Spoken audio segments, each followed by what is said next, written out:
Ny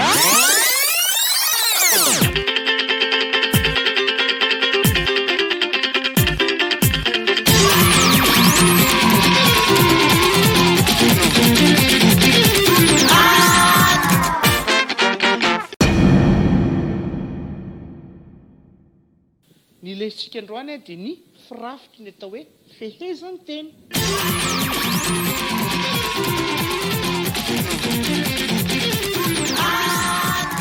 Tonga sondray rakizy eto amin'ity fandaharana izay tena mahafinaritra sy ankafizitsika ity. Anio tsika dia anao ny taranja malagasy, zana taranja fitsipiky ny teny izay arahana amin'ny Ramselova sy Madame Sitraka. Famelohan'izay andeha hanao famerenana kely sika. Tamin'ny farany dia nahita ny antsoina hoe anjara asan'ny teny sika. Tao ny enti milaza, tao koa ny lazaina. Inona moa ny fanontaniana apetraka rehefa hitady ny enti milaza? Zay mihitsy, maninona. Inona kosa ny fanontaniana apetraka rehefa hitady ny lazaina? Mahafinaritra be, mahatadidy tsara nareo. Iza? Rehefa tafiditra ao an-tsaintsika tsara ny anjara asan'ny teny, dia andao-tsay atsika hijery ny firafitry ny fehezan-teny. Inona indray ary izany atao hoe firafitry ny fehezan-teny? Voalohany andaoloanareo asena mikaroka ohatra anankiray, manomeza fehezan-teny anankiray ary ianareo. Samy mikaroka daholo tsika rakizy. Mahafinaritra, misy tena miasa fa ny ity misy ohatra anankiray hoentinay aminareo. Miaraka mamaky ary tsika hoe mangina ny tanàna. Avere mafy be, mangina ny tanàna. Manome iza no eto milaza ao amin'io fehezan-teny io. Lasa miaraka mitady indray tsika ary hoe ie, zay mihitsy. Iza no eto milaza amin'io fehezan-teny io rakizy?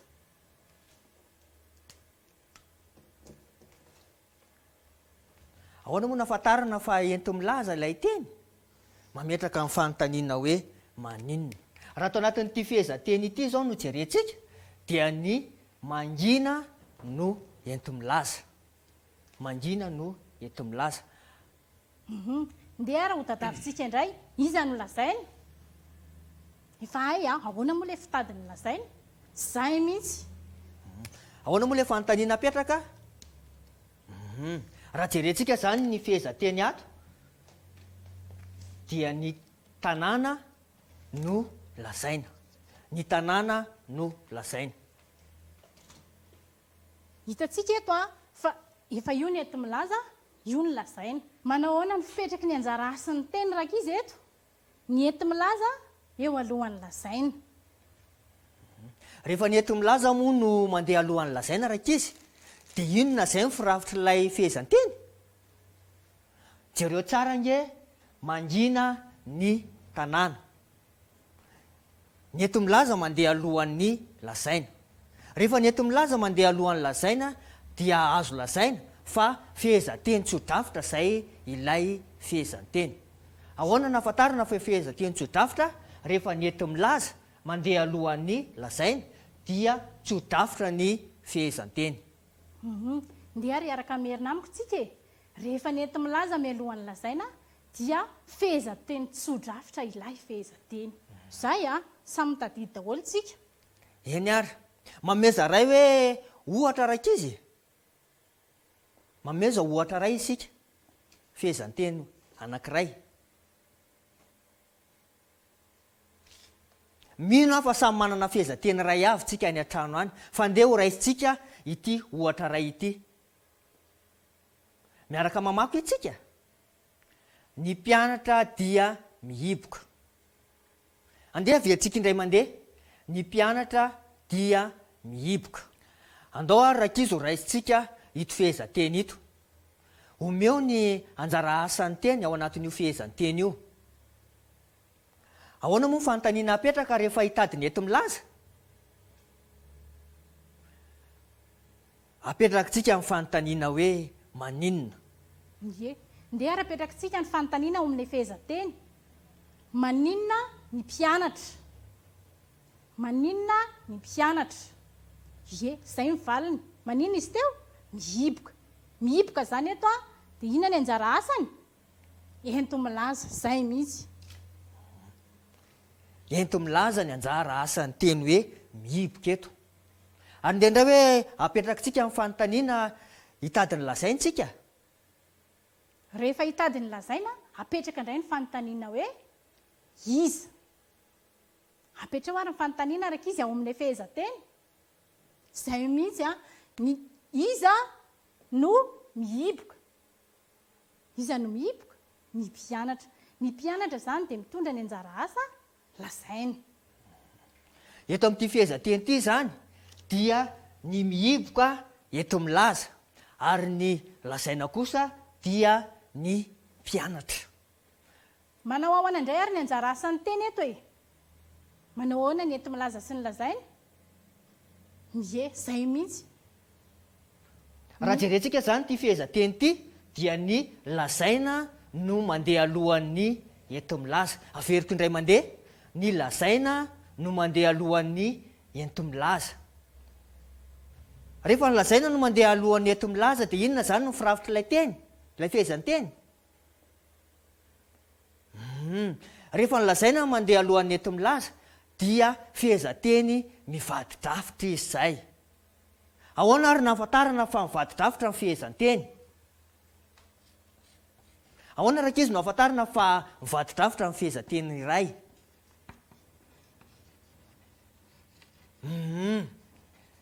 Zay mihitsy. Azo lazaina fa mivadi-drafitra ny fehezanteny iray a rehefa ny lazaina no mandeha alohan'ny ento milaza. Ary ihany koa misy kianteny dia ao anatin'ilay fehezanteny. Rehefa mivadi-drafitra ny fehezanteny dia ny lazaina no mandeha alohan'ny ento milaza ary ahitana kianteny dia na no.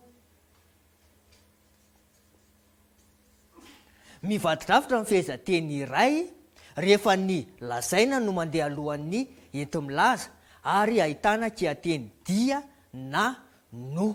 Zay mihitsy raka izy a, miaraka merina sika manao hoe ny fehezanteny mivadi-drafitra dia ny lazaina eo alohan'ny ento milaza ary ahitana kianteny dia na no.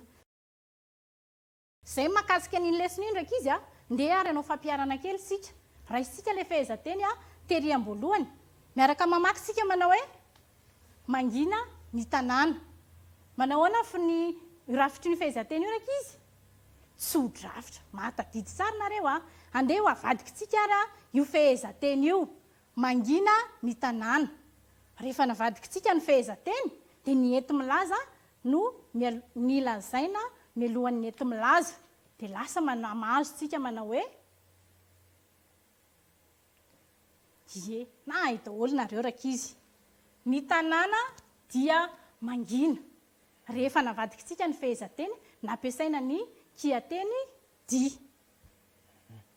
Andehandray raha horaintsika ilay ohatra manaraka.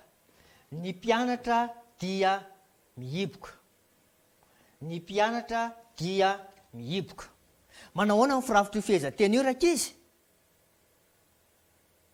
Tena mahay be nareo. Mivadi-drafitra io fehezanteny io. Fa maninona moa no lazaina hoe mivadi-drafitra? Mivadi-drafitra izy satria ny lazaina no mandeha alohan'ny ento milaza. Avadio ary amin'ny firafitra io fehezanteny io raka izy?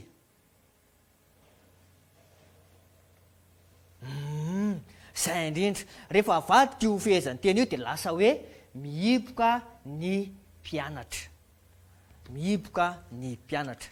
Dia lasa fehezanteny inona zany izy zao? Lasa fehezanteny tso-drafitra. Jereo ary, iza raha ny ento milaza dia iza ny lazaina?